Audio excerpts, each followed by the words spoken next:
The lights inside the theater glowed brighter than the moon outside, washing the stage in gold and white. The audience buzzed with restless energy, whispers, laughter, the soft rustle of programs folded and unfolded again. Everyone was waiting for something spectacular, something loud, something unforgettable. No one was waiting for him. When Ethan stepped onto the stage, the applause that greeted him was polite but uncertain, the kind reserved for someone who didn't quite belong. He moved carefully, as if afraid the floor might crack beneath his feet. His shoulders were slightly hunched, not from age, but from years of learning how to take up as little space as possible. He wore a simple button-down shirt, neatly pressed but clearly old. The sleeves were just a bit too long, the cuffs frayed from countless washes. His shoes, scuffed, practical, worn thin, told a story of long days spent on his feet, not center stage but behind the scenes. Always behind the scenes, Ethan stopped at the center mark and looked out into the sea of faces. Thousands of eyes stared back at him. He swallowed hard. This was the farthest he had ever been from invisibility. One of the judges leaned forward with a gentle smile. "So, Ethan," she said kindly, "tell us about yourself." The microphone trembled slightly in his hands as he raised it. He took a breath, then another. I'm a janitor," he said quietly. His voice was soft, almost apologetic, as if the word itself needed an explanation. "I clean office buildings, schools, hospitals, wherever they need me." There was a pause. "And why did you decide to audition today?" another judge asked. Ethan hesitated. His eyes flickered down to the stage floor, then back up, fighting the instinct to retreat. For a moment it seemed like he might not answer at all. Finally he spoke. "Because this is the only place," he said slowly, "where I thought maybe someone would hear me." The audience grew quieter. Ethan shifted his weight from one foot to the other. Standing still felt unnatural, like waiting for a door to open that never had before. His entire life had been about moving quietly, slipping in early, leaving late, making sure his presence never disturbed anyone else's world. He explained how he worked nights, how most people never noticed him unless something wasn't done right, how he spent hours polishing floors that would soon be walked on by people who would never wonder who made them shine. "I'm used to being background noise," he said, offering a small, nervous smile. A few audience members nodded without realizing why. The judge tilted her head gently. "And singing?" she asked. "How long have you been singing?" Ethan exhaled through his nose, a soft breath of something close to a laugh.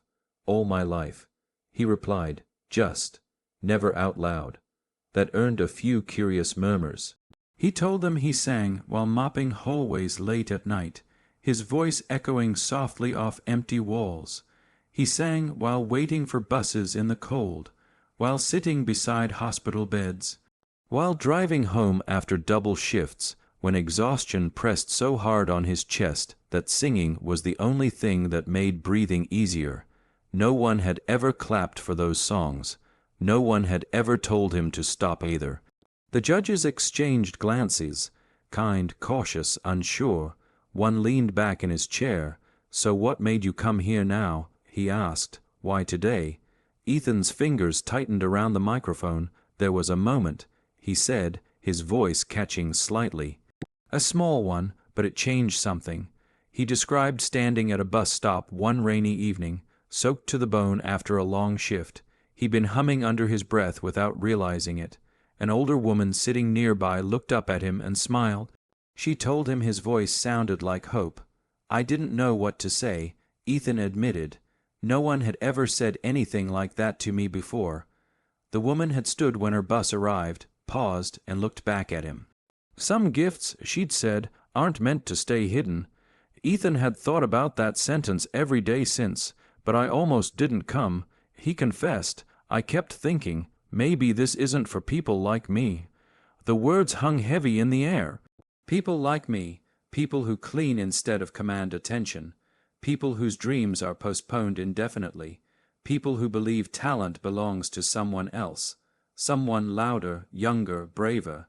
The judges watched him closely now. "So what are you hoping happens today?" one asked. Ethan thought for a long moment. "I don't need to win," he said honestly. I want to know what it feels like to be heard, even once. Silence fell over the room. Not awkward silence, not bored silence, but the kind that makes your chest tighten, because you realize you're witnessing something fragile and real. The judge nodded slowly. "All right, Ethan," she said softly. "Whenever you're ready." Ethan took his position. His hands shook as he adjusted the microphone stand. He closed his eyes for a brief second, not to escape, but to gather the courage he had been saving his whole life.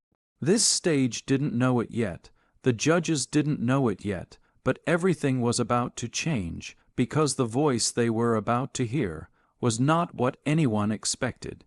Before a single note is sung, before the music has a chance to begin, Ethan stands under the stage lights, feeling exposed in a way he never has before. The silence presses against him, not heavy, but attentive. It is unfamiliar. He is used to rooms that ignore him, not rooms that wait. One of the judges breaks the quiet gently.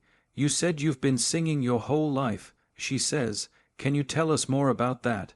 Ethan nods slowly. His throat feels tight. Talking about his life feels harder than singing ever has. "I grew up in a small apartment," he begins, "the kind where the walls are thin enough that you can hear your neighbors' lives through them." He explains that his father left early, leaving behind silence and unanswered questions. His mother worked 2 jobs, sometimes 3, doing everything she could to keep the lights on. Music was the one thing that softened the hard edges of those days. A radio on the kitchen counter, old songs playing low while his mother cooked late at night, exhausted but still humming along. That's where it started. Ethan says, not lessons, not stages, just sound filling the quiet. As a boy, he sang to himself when he was alone. In the shower, under his breath while doing homework. He learned early that dreams were delicate things easily crushed by reality, so he kept his quiet. When his mother got sick, everything else fell away. Ethan was still young when the hospital visits became routine. He remembers the steady beep of machines, the smell of antiseptic, the way hope felt like something measured in small doses. He started working right after high school, not because he didn't want more, but because someone had to keep life moving forward. "I thought there would be time later," he says softly. "There never was." He took whatever jobs were available. Cleaning offices after hours, mopping school hallways long after the children had gone home, scrubbing floors in hospitals where he had once been the worried son sitting beside a bed. He learned how invisible the world can make you when you are useful but unnoticed. "People talk around you," Ethan explains, "not to you, like you're part of the furniture." There is no bitterness in his voice, only truth. Singing became his refuge, the only place where he didn't feel small. Late at night, alone in empty buildings, he let his voice rise just enough to feel real. The echo of hallways became his audience. The polished floors reflected his reflection back at him. Tired eyes, aging face, but a soul that still hoped. "Music reminded me that I was still in there," he says, tapping his chest gently. The judges listen closely now, no longer evaluating, simply hearing. Ethan shares how fear followed him everywhere, fear of embarrassment. Fear of being told he wasn't good enough, fear of proving what he secretly worried might be true, that his voice was only beautiful in his imagination. There were nights, he admits, when I stood outside open mic bars, I'd listen to people sing inside, I'd tell myself next time, and then I'd go home. Years passed that way. One judge leans forward. "Did anyone ever encourage you?" he asks. Ethan smiles sadly. "Not really. Most people didn't know I sang." He explains that the world doesn't often ask quiet people what they're capable of. It decides for them. And once that decision is made, it becomes easy to believe it yourself. "I thought talent belonged to other people," he says. "People who grew up believing they deserved a chance." The audience grows still. Ethan takes a breath, steadying himself. "When my mom passed," he continues, "I stopped singing for a while."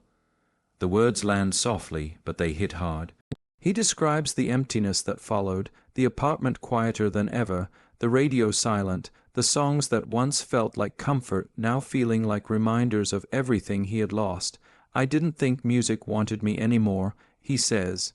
Time moved on, as it always does. He kept working, kept cleaning, kept surviving, but something inside him dulled, a light slowly fading, until the night at the bus stop. Ethan retells the moment slowly, as if afraid it might disappear if rushed. The rain, the cold, the exhaustion weighing him down, the hum slipping out without permission, and then she smiled. He says, a stranger, no agenda, no reason to lie. She said my voice sounded like hope.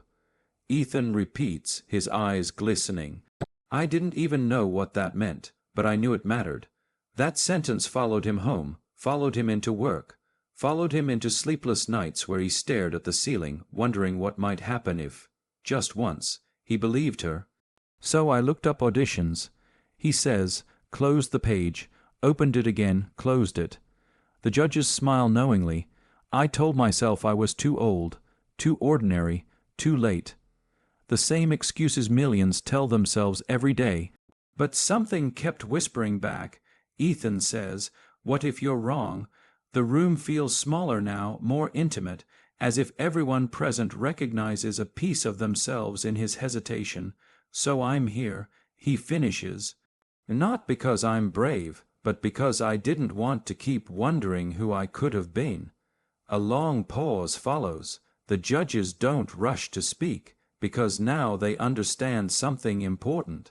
This isn't just an audition. This is a man stepping out of a lifetime of shadows, risking heartbreak for the chance to finally be seen. And in that moment, before a single note is sung, the room already knows, whatever happens next. This voice already matters. The room holds its breath. Ethan stands perfectly still at center stage, the spotlight wrapping around him like a quiet promise. For a moment nothing happens.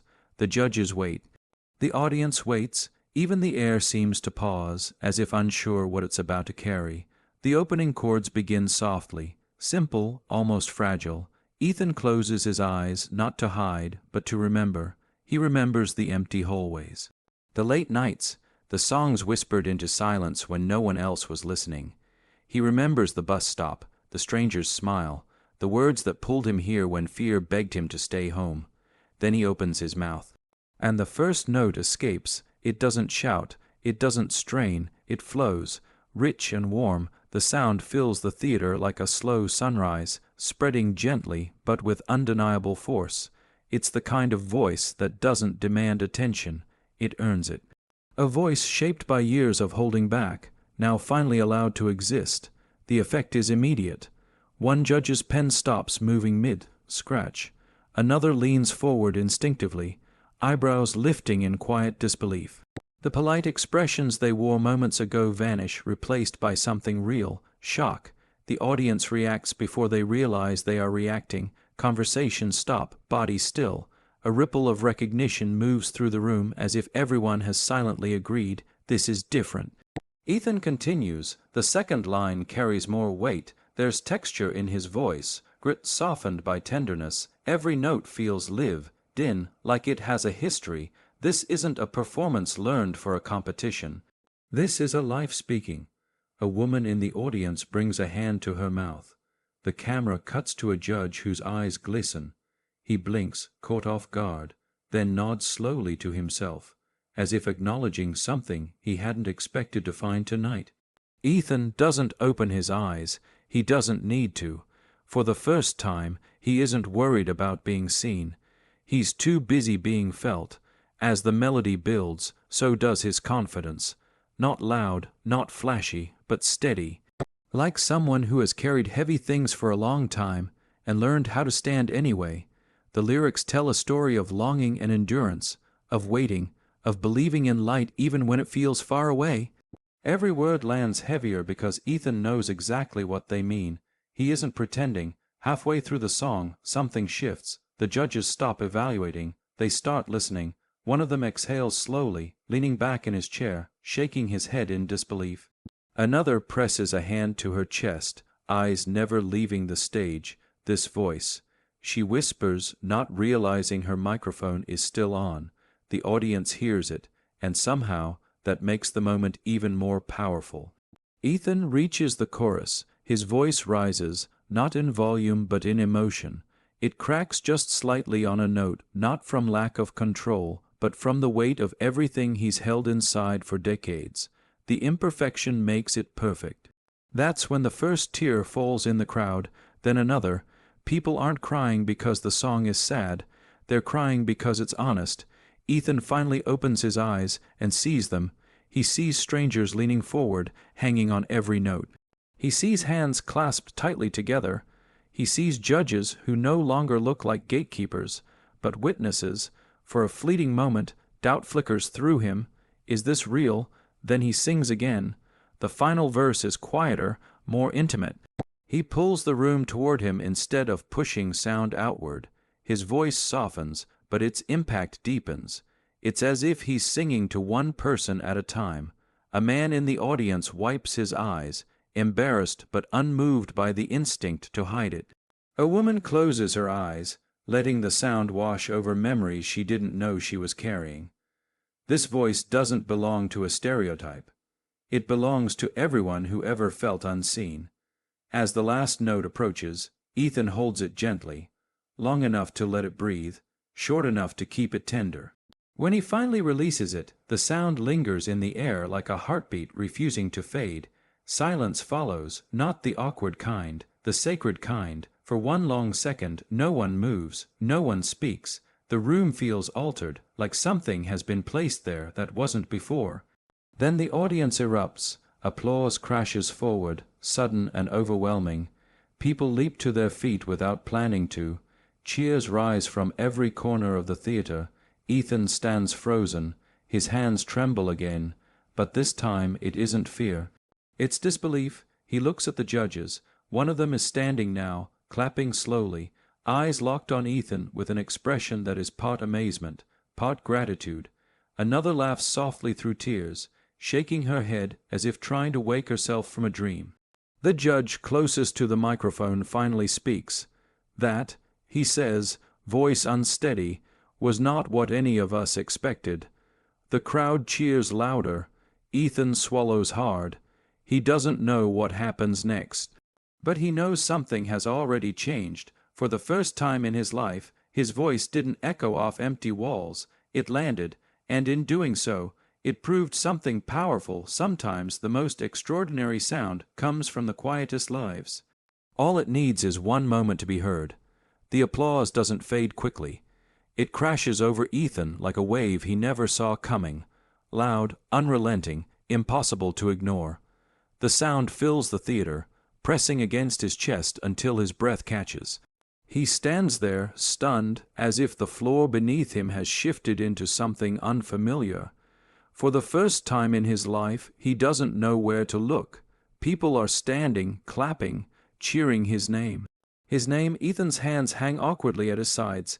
He gives a small, uncertain nod, not trusting his legs to move.